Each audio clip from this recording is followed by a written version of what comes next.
calls this vehicle affectionately a Girl Scout. It's got a motorcycle engine and wheels from an old train car. It's fully DIY and runs on gas. I'd be lost without her. She's a lifesaver. It'd be the end.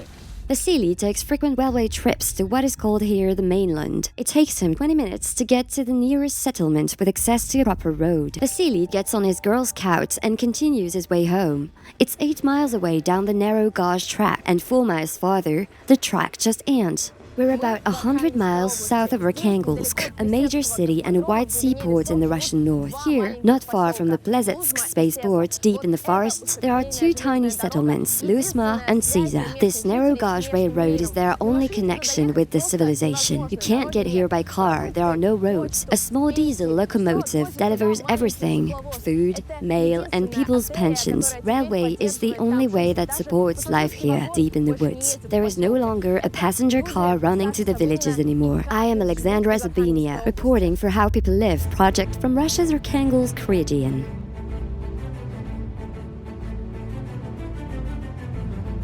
It's way faster and easier to get from Moscow to Shanghai than to this place. Seriously, a regular flight will take you to Shanghai in just 9 hours. Getting to this neck of the woods takes at least 1 full day.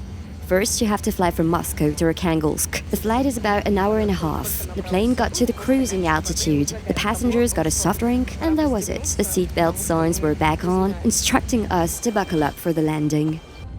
Once we landed, the next leg of the trip was a 5-hour car ride south. It's best to get to Plesetsk before the dark, so we drove fast. There are practically no lights along the highway. The road is clean and the quality of the road is pretty good, but it's a dangerous route nonetheless. On our way, we saw 2 vehicles that had ended up in the ditch. This road has given me such vibes that I think Russian rock band Spleen, known for their sad and moody songs, need to come here for inspiration. To this road, preferable at this time of year, in this kind of weather. They could just stop on a shoulder somewhere here, take a pen, and write the most depressive of their songs. The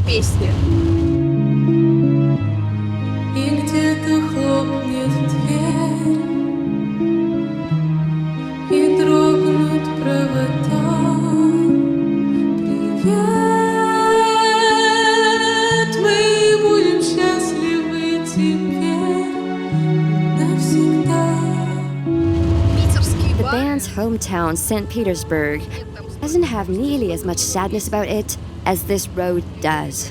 Oh no, I started talking too much, and there you go, I got into a rut. All I see around is endless, hopeless gloom, and everything is grey. The sky, the snow, the road, and since I've got Spleen's track on, the music sets the mood as murky as the surrounding scenery. By the way, traffic heading the other way is massive, while we seem to be the only ones headed for Plesetsk. Plesetsk is the nearest town to the narrow gauge railway we're after that has a hotel.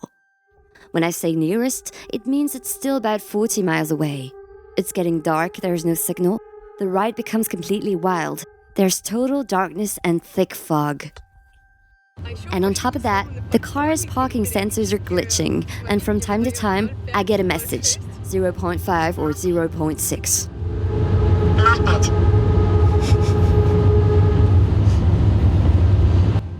0.5 on the Hitchcock scale. This road does feel Hitchcock scary. To make the experience complete, we'd only need a bird crash into the windshield. The farther we go, the harder it is to drive. All I see is a dark blur. Going faster than 30 miles per hour would be suicide. After a ride like this, the only thing I want to do is walk and fall asleep without taking my clothes off.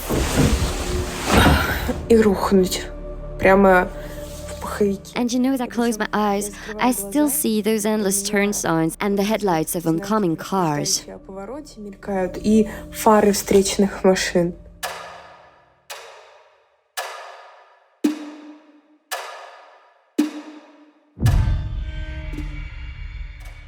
After a night's sleep, here we are in the town of Plesetsk, known mostly for the Plesetsk Spaceport located nearby. It's used mostly for launching all kinds of satellites.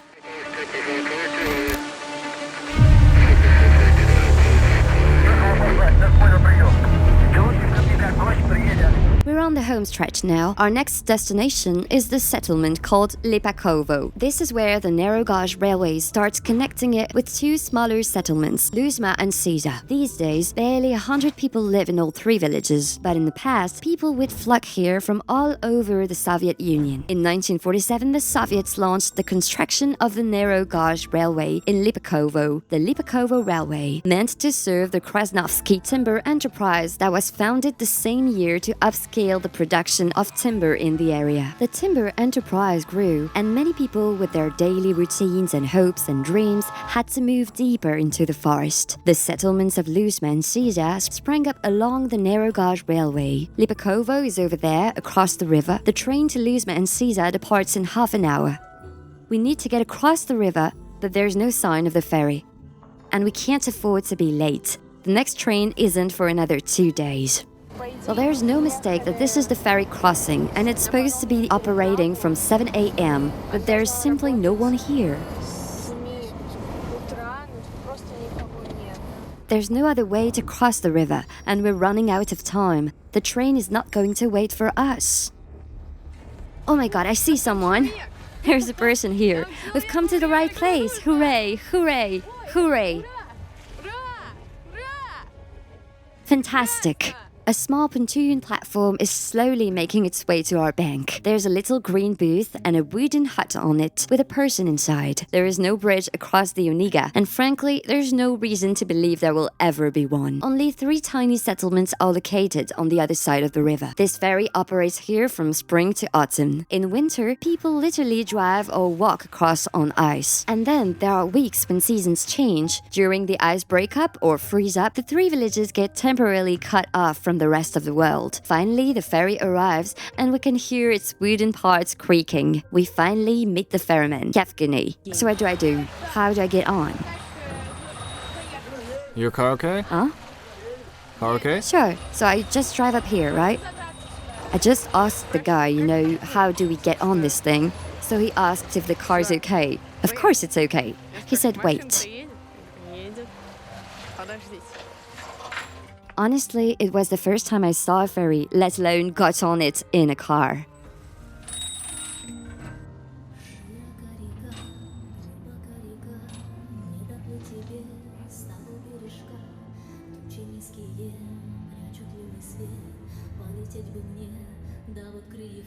This ferry operates using the power of the river's current. You can see the cables are stretched between the river banks. Once the ferry leaves one bank, the Oniga's current pulls it over to the other bank.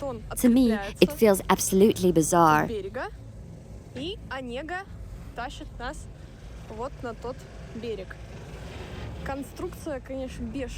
There's a ticket lady in the little green booth. It's warm and cozy inside. The lady makes written records in a notebook of every vehicle using the ferry every day. And no, the passage isn't free.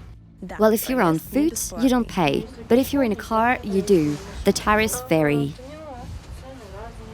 A fare for passenger car is $2.5. Although it might not seem much, it is a lot for the locals stranded on the other bank. If, for example, any of them need to go to the mainland every day, like for work or whatever, they'd have to pay $5 daily for a round trip. And that's just for crossing the river that is not even particularly wide. It's a pretty narrow and calm river that carries the ferry very smoothly, but there is no bridge.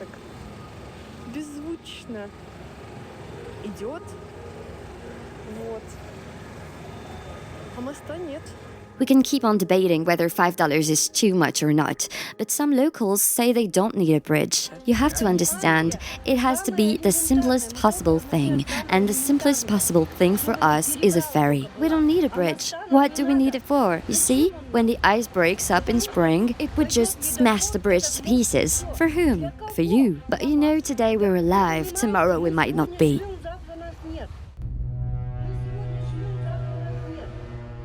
The ticket lady doesn't want to speak on camera, let alone complain about the absence of a bridge. A couple of years ago, an inspection came here and simply shut the ferry down. She wouldn't want to risk that happening again. Meanwhile, the ferry arrives to its destination. So where are you off to now? To the train? To the train, yes. Can you give me a ride?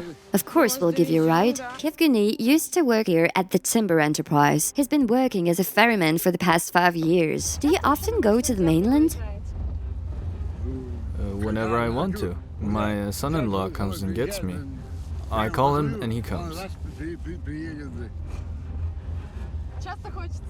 And do you often want to? Well, today is Monday, right? I was supposed to go to Konovo, but I didn't. Why? Because there's no one else to work the ferry.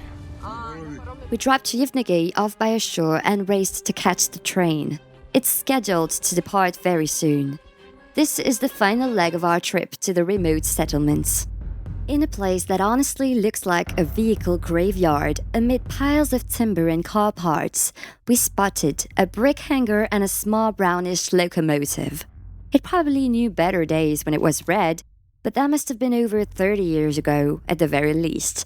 This locomotive rides the narrow gauge railway track. That's what they call a railroad, where the distance between the rails is narrower than usual. The narrow gauge railway starts right here and ends way over there, deep in the forest. It's not connected to the rest of Russia's railway network in any way. It's a dead-end ride. It starts literally in the middle of nowhere and ends in the middle of nowhere. But the truth is, it's vitally important for the settlements that are still here, deep in the woods. The train makes a round trip of the settlements 3 times a week on Mondays, Wednesdays, and Fridays. It's supposed to depart at 10 a.m., but today the departure has been delayed. It's waiting for the electricians. They got stuck at the ferry crossing, probably because Yevgeny got a ride to the shore and there's no one else to operate the ferry. The train is going to wait till they come. A power line pole collapsed in Seza, the most distant of the settlements, and now it's out of power. I recall my grandmother telling me about the very first time she saw a train. She said it was so huge and powerful, like an angry ball, that she actually ran away from the tracks. She was 5 at the time. I'm also used to thinking of locomotive as these big machines that are super powerful and enormous. But this one is not scary at all. It actually looks rather cozy and small. Совсем не страшный, такой вот он скорее уютный, маленький. Today, it is bringing supplies to the settlements, and 2 passengers, a mother taking her daughter to visit her grandma in Seza, and everyone, including the driver, the passengers, and the electricians, will be riding in the locomotive today. There is no passenger car. The locals say they stopped attaching the passenger car since last summer. There is only one driver, Pavel, and the locomotive, as you can see, is pretty old. It's safer to drive without a passenger car. This is what the passenger car looks like inside. It has these wooden, oldie, worldy seats and a wood-burning heater right in the middle to keep the people warm during the ride. Look, there's even some firewood here, in case someday they decide to use it again to transport passengers. The walls inside are all cracked, and I spotted some moss growing on the windows. I can imagine this car coming to life with passengers aboard. People were talking, laughing, joking, discussing the latest news and work, of course. But today, it's empty and quiet. It's 10:30. The electricians are almost finished loading their equipment, and the train will be departing soon. Usually, when trains depart from a station, there's some kind of announcement. Passenger, train number this and this is departing for such and such. Here, there's nothing at all. Here, the driver simply says, "All right, that's enough with the filming. Let's go, everyone." The locomotive is bringing some food to the residents of Seza and Luzhma, along with the passengers. There's also a wood-burning heater for warmth, and even a kettle, you know. For a cup of tea, this is a diesel locomotive, a fairly small one, and it runs on this narrow gauge railway track that is only 20 miles long.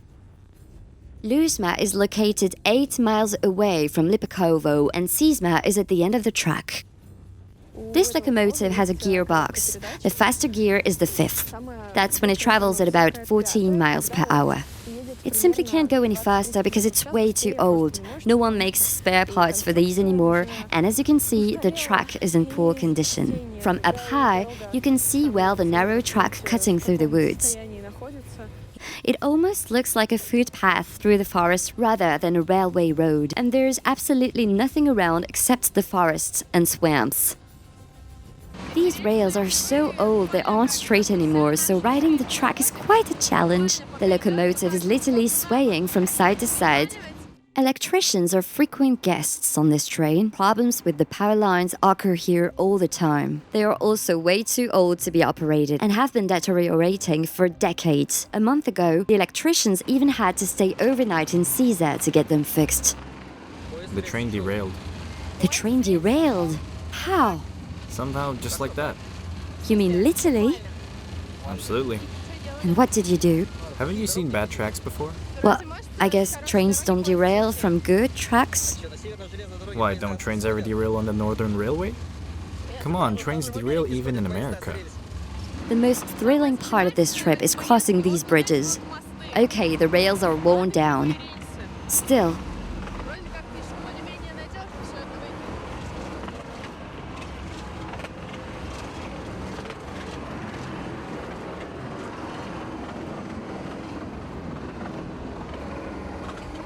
they look somewhat reliable. The bridges, though, look completely unreliable. It took the train about half an hour to cover 8 miles, and we arrived at the first settlement along the track called Luzhma. People were already waiting by the track. Is this for the shop?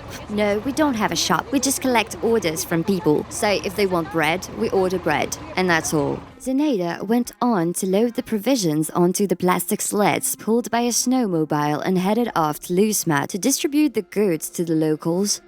Bread, milk, sour cream, the most basic essentials. Our locomotive continued its way through the forest. Suddenly, a man appeared on the tracks. Good to go.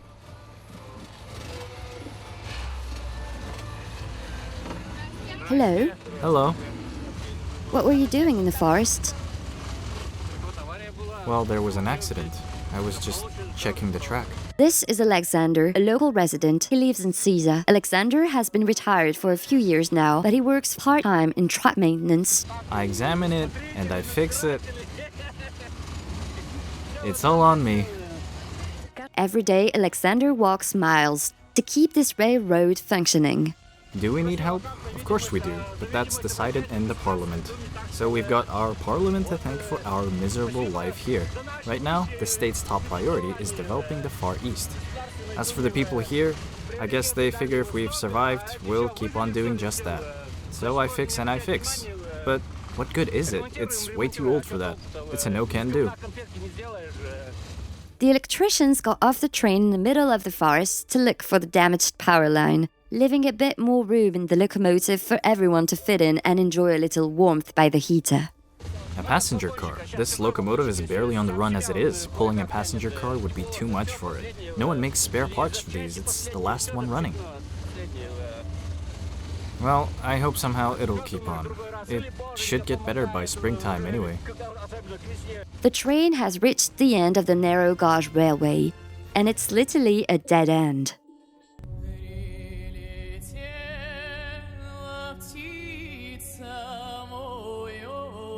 Right up here is the settlement of Seza, and right here is the end of the narrow gauge railway track. The track just ends here. Another 100 yards and any life, too, seems to come to an end in this place. Буквально 100 метров, и жизнь тоже здесь заканчивается.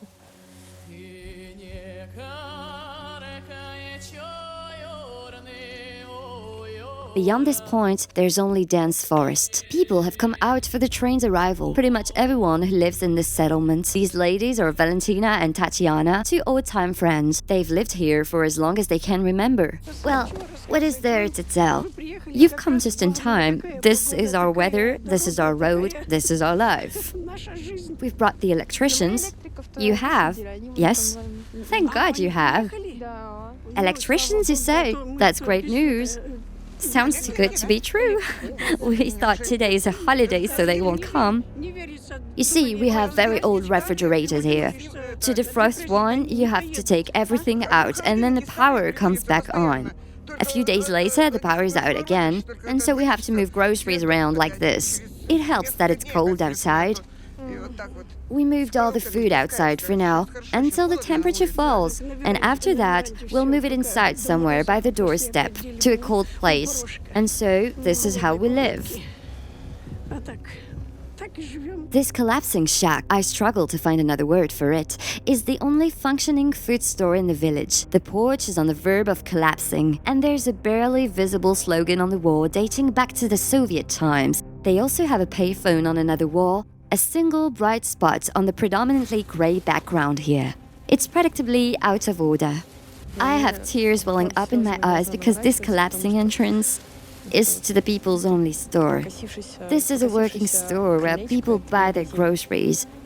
And this street, it has people living in these houses. This is not an abandoned village.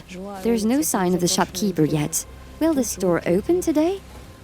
It will open after the train leaves. You mean when we leave? Oh, right, I see. You scared our shopkeeper. Not her, but her boss, that is, got spooked.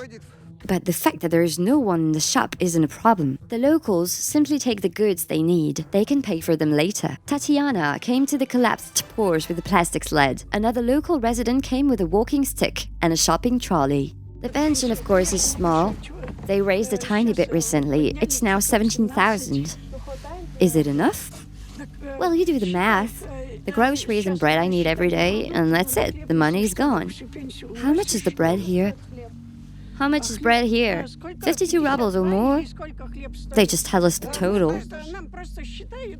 Food is delivered twice a week, the mail once, and once a month they deliver the pensions if the diesel locomotive makes it. Got a bad back. Can't carry bags or pull those things on wheels. Wait a little. It tipped over. Wait! Oh, no. Right here. Hold it too hard.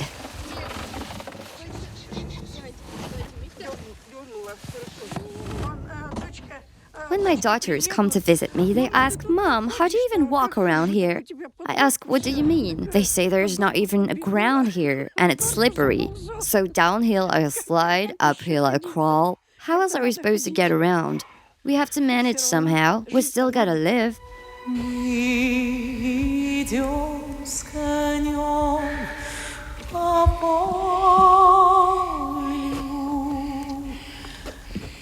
Valentina invited us to her place for a cup of tea. The houses along the road look heartbreakingly sad. We walk on a mix of mud, slush, and puddles, minding the potholes, and our boots keep sinking while the soles keep sticking to the mud. So you do understand that even walking here is a real challenge.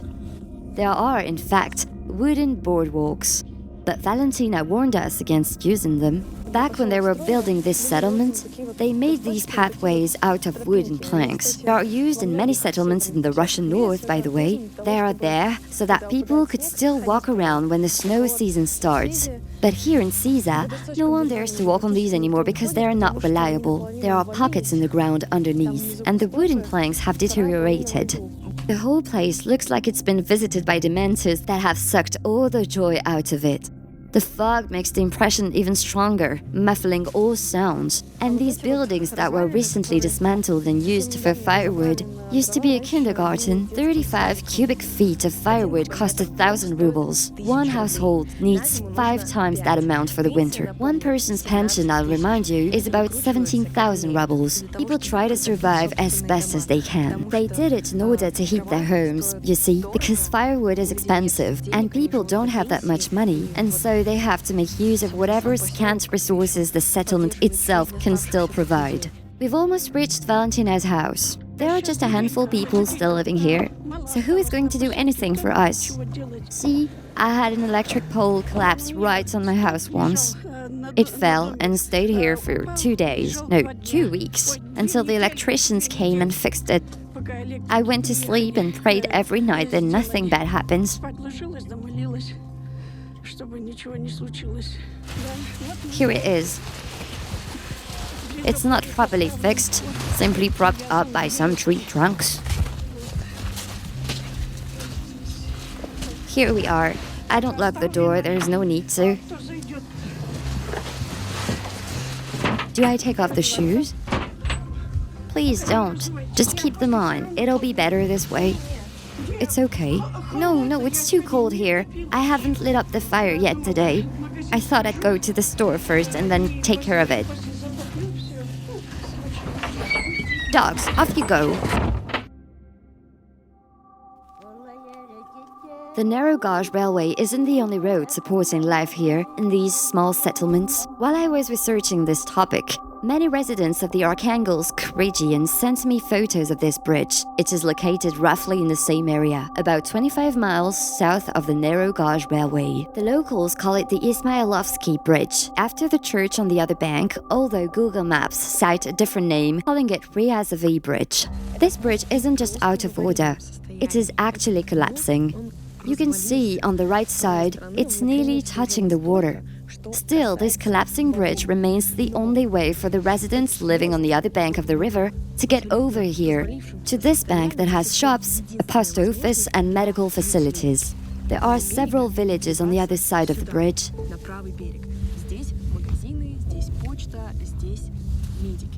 They are located a few miles apart and have a total of no more than 20 people living in them. This particular village, Ismailovskaya, has 4 residents. This is Nadezhda, one of the 4. Despite all the warning signs by the bridge, she regularly walks on it, with the help of her walking stick.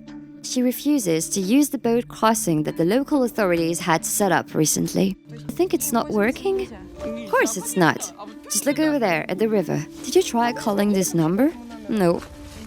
Truth be told, I didn't get a chance to use the boat crossing either. Here they've listed phone numbers along with the name of the contact person for the boat crossing. The only thing is, there is no way I can call them because I'm getting 0 bars. My phone isn't picking up a signal at all. That's because my provider is MTS, while Tele2 and Megaphone work here. But oh well, what can I do? I'm a person too, and right now I need to get to the other bank. And thus, I have no legal way of getting there at my disposal. I say legal because the administration has put up a no-entry sign here. That is, no one's allowed any further. Nadezhda tries to use the bridge unless it's strictly necessary, but she doesn't have much choice. Everything she needs is on the opposite bank. The shop, the medical station, the post office. And what if you get sick? Well, if you were to feel unwell, would a doctor get over there? The doctor is over here across the river. So you'd need to get to the other bank if you suddenly needed help, right? They won't come here, so they won't. I've stocked up on pills. Could they send a helicopter if something happened? No, of course they won't. Why would bother on my account? No one will. But why?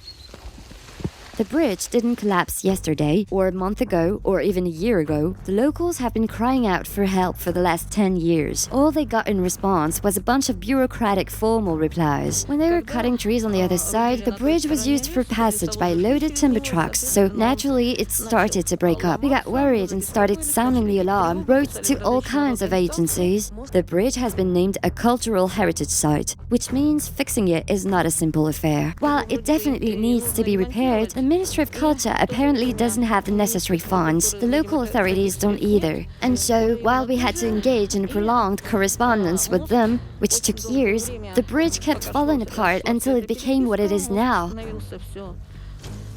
It's been like this since last July, the way you see it. This is Olga, a local activist and author. She lives in a village on the other bank. She has been trying to get help for years, talking to journalists, writing on social media, but now she feels like giving up. Speaking of residents, some have died, some left, so there are fewer and fewer people. Ismailovskaya, for example, has only 4 residents now. In my village, we have 6 people. Further down the river, there are also a few, not more than a dozen people. I guess it's easier to just wait until we all die here and the problem is solved. Last October, the Russian Investigative Committee opened a criminal probe into the collapse of the bridge. The local authorities do seem to be concerned.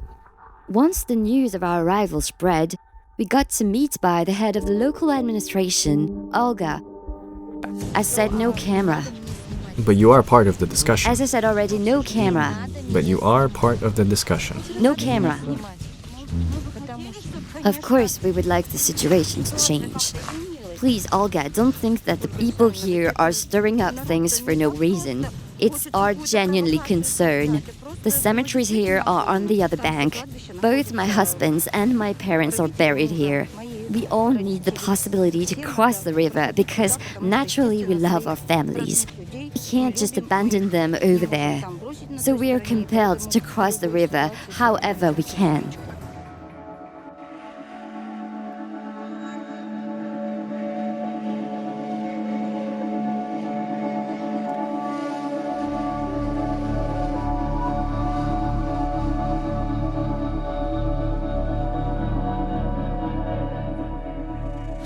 This is truly a beautiful place, and this truly beautiful place needs a bridge. But the most important thing is that the people who live there need a bridge. This village right here has 4 residents, and these 4 people need a bridge. I really hope that some publicity through the efforts of our channel and other platforms will genuinely change something in this situation. In Soviet times, the Arkhangelsk region was hailed as the Soviet Union's biggest timber supplier. They produced and processed billions of cubic feet of timber. Thousands of young people from all over the USSR moved here for work. Lyadov, Luzhma and Seza offered them stable jobs, good pay and housing, as well as clear prospects in life. It was a very attractive offer. That's why Antonina came to Lyadov as a young woman to work in quality control. Here, she met her husband, and they started a family. Everything was going well until perestroika happened, and then the Soviet Union was dissolved. The timber industry enterprise began to fall apart. In 2005, they fired all of us here. I had 1 year left till retirement age. I had to be registered as unemployed, and I wasn't the only one. Many of us had to. None of the locals could have imagined that the glorious times of the timber enterprise would come to an end. Things changed dramatically for the locals almost overnight. I don't know. We didn't think about this before. Everything was fine. We just lived, you know. Everything was normal. I still live in temporary residence, a wood panel house. It's been falling apart little by little, that's true, but where can I go? A housing commission came and said the house was in emergency condition. And that was it. Nothing's changed. Will they give you a new one? I don't know if they will give us new housing or not. It's unlikely, though. Why unlikely? We don't believe in anything anymore. Lyadov looks and feels a lot like Luzhma and Seza. The same disintegrating boardwalks, collapsing houses and very few people, and quiet forest around.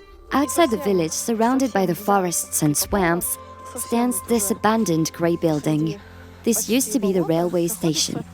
People used to come here to take the train to Luzhma or Seza.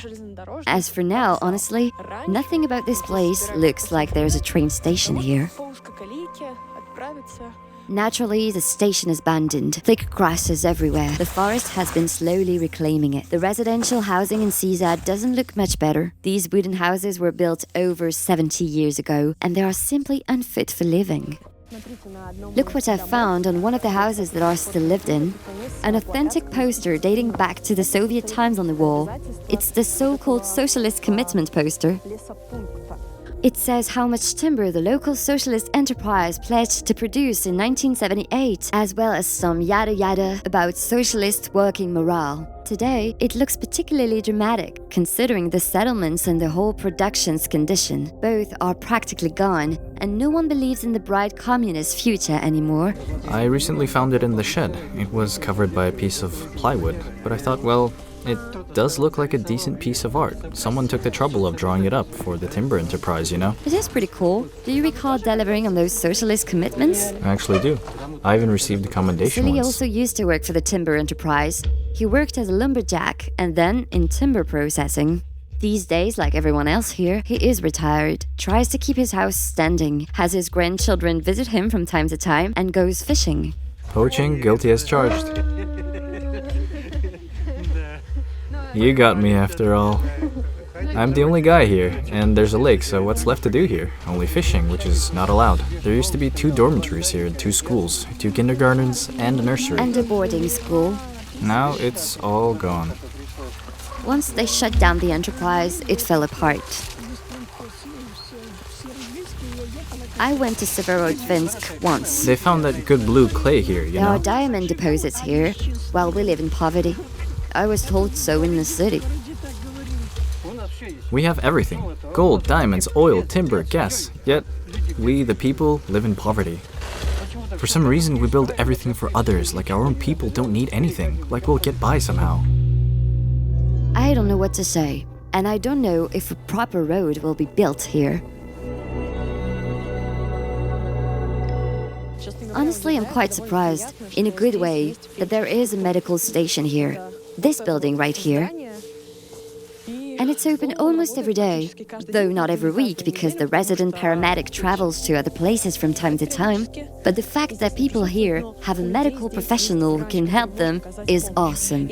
In case that's not enough and someone needs a hospital, there's only one thing to do. First, get to Lipikovo on the train or the Girl Scout, then take the ferry, then drive an hour to Plesetsk, or 5 hours to Arkhangelsk. The locals say a helicopter could fly in if help is urgently needed, but they say that it hasn't happened in recent years. With the only exception of this medical station, there's really nothing else here that people need for life. We're waiting to be issued new housing. Maybe they'll give us something, or maybe they'll give us nothing. So many people waited and never lived to see. They're already gone. And when people die, where do you... We have a cemetery there outside the village.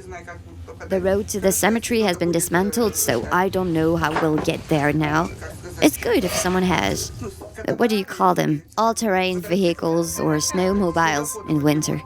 Tatiana stopped by Valentina's to give her some fresh eggs and pies. People in Seza live like one big family, and everyone is taking care of one another. The people here are very kind. Tatiana talks about leaving this place, but dreams of something else. I'd love to see the Tretyakov Gallery.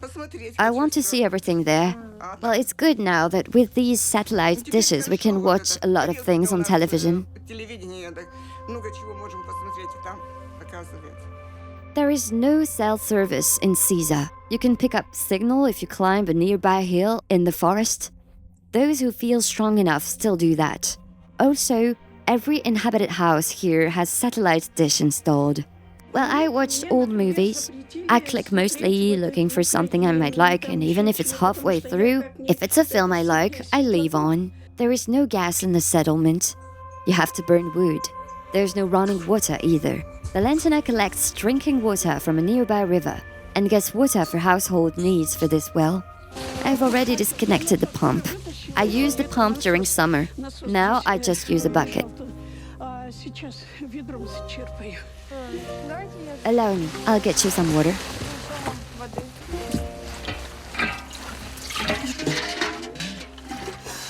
Valentina's home is very modest, but cozy and warm. The atmosphere inside doesn't match the overall vibe of the settlement. Here, Valentina keeps all the things she has accumulated over a lifetime. I went to a city once with 100 rubles, and of course I was spending it on things. And then we went into a store, and I saw this carpet. It looked like something out of this world for me. I've been fixing the colors with markers for years, because it started to fade. But I remember bringing it home and telling my family they might not be happy with how I spent the money. And I showed it to them, and they said, "Oh, Mom, it's so beautiful."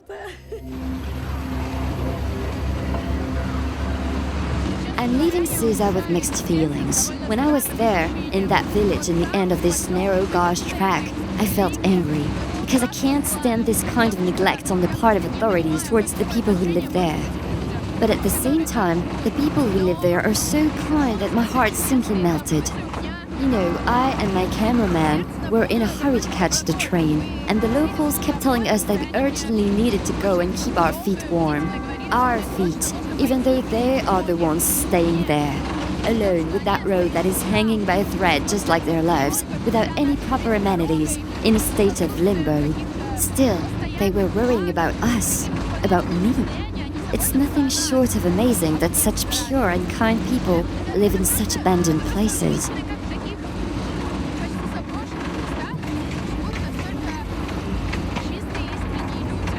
The train is leaving the settlement. The sun is down, it's getting cold. Winter is coming. The diesel locomotive weighs slowly on the rails. No one's talking on the way back.